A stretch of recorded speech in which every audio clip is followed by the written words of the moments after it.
Hola, muy buenas noches, profe. Voy a proceder a exponer el insomnio de altitud. El insomnio de altitud es un insomnio de aparición aguda, ¿sí? Cuando hablamos de aparición aguda, hacemos referencia a que el dolor inicia de repente, ¿sí? Y que empeora rápidamente. Sí, y generalmente está acompañado de cefalea. La cefalea es un dolor de molestia fuerte en la cabeza, también en el cuello, que a menudo pues está asociado con la tensión de los músculos en ciertas zonas. ¿Sí? Y el insomnio de altitud también tiene que ver con la pérdida de apetito y la fatiga. Pues todo esto ocurre tras el ascenso a la altitud, ¿sí?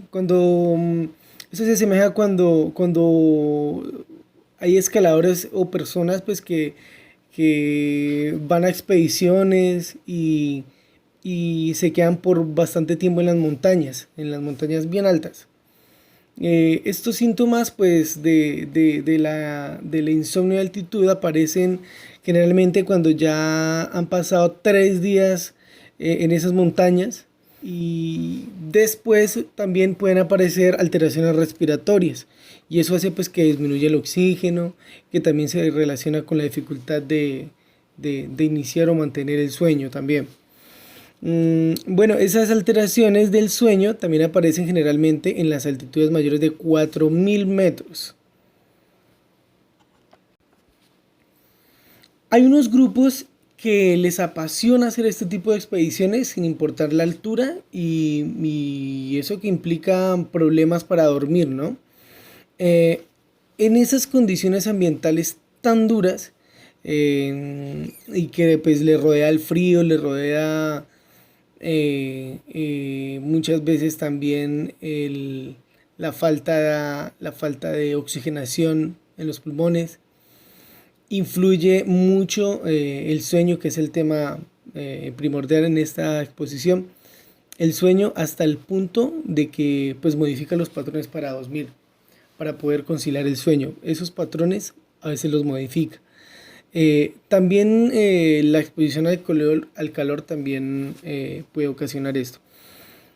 Otras son el cruce de zonas horarias. Muchas veces estos escaladores también viajan en aviones, ¿sí? Y eso hace que cambie la zona horaria y afecte pues la hora de dormir. En estas expediciones de alta montaña, las condiciones de altitud influirán de manera directa en la capacidad para dormir. Aquí juega un papel importante la aclimatación, eh, porque la altura va a producir un efecto negativo en la respiración, como acaba de decir en su momento, y también en el momento de dormir. Y esto es lo que hace que ocurra el insomnio. Por eso es importante la aclimatación. En la montaña existen muchos riesgos, entre ellos está la presión barométrica y la respiración, que ha sido como el tema principal de esta exposición.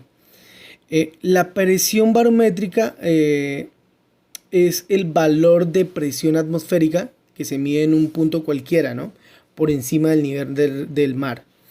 Eh, a ver, la presión barométrica es una presión que disminuye con la altitud a unos 2400 metros, y la presión parcial arterial del oxígeno baja hasta un valor crítico y es muy peligroso, ¿sí? Y aquí la respiración se hace más profunda y es posible que se llegue hasta conseguir la apnea. La apnea se refiere a que eh, hace que no podamos respirar por más que lo intentemos. Y así el cuerpo pues haga el esfuerzo de ventilarse de distintas formas, él seguirá sin poder respirar. Y al estar dormidos podríamos hacerlo, no podríamos hacerlo ni controlarlo, así estamos dormidos. Bueno, para entender un poquito más sobre el sueño, vamos a hablar sobre las 5 fases del sueño. Estas 5 fases se dividen en 2 campos. Está el campo no REM y el campo REM. El campo no REM significa que el proceso va a ser lento y relajado. En este campo se manifiestan las primeras 4 fases. Y en el campo REM significa que el proceso va a ser súper rápido, ¿sí? Y en esta se manifiesta la quinta y última fase. Fases del campo no REM. La primera fase es el adormecimiento. En esta primera fase se refiere a un estado de somnolencia que dura más o menos unos 10 minutos. Es la transición entre la vigilia y el sueño, y en esta fase nos podemos despertar fácilmente y también sufrir algunas alucinaciones. Esta fase ocupa el 5% del proceso. En el punto 2 tenemos el sueño ligero. Esta segunda fase ya disminuye el ritmo cardíaco y el sistema respiratorio. En esta se muestra cómo se desconecta rápidamente con el entorno, dándonos como finalidad un sueño profundo. También en esta fase podemos ver que el cerebro se le dificulta contactar a diferentes partes del cuerpo, porque tenemos ese sueño ligero, y para darse cuenta que todo está bien, entonces el cerebro lo que hace es enviar unas fuertes descargas eléctricas al cuerpo, y eso es lo que explica esos movimientos bruscos que tenemos y muchas veces nos despertamos como asustados. Esta fase ocupa el 50% del proceso.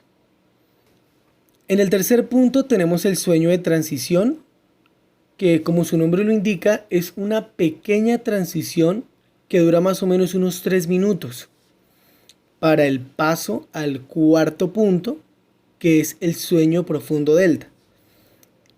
En la fase 4, la activación fisiológica está totalmente disminuida. En esta fase hay una recuperación mayor que en las otras fases, la recuperación del sueño. Este sueño ocupa entre el 15 y el 25% del proceso y está ocupando más la fase 4 que la 3.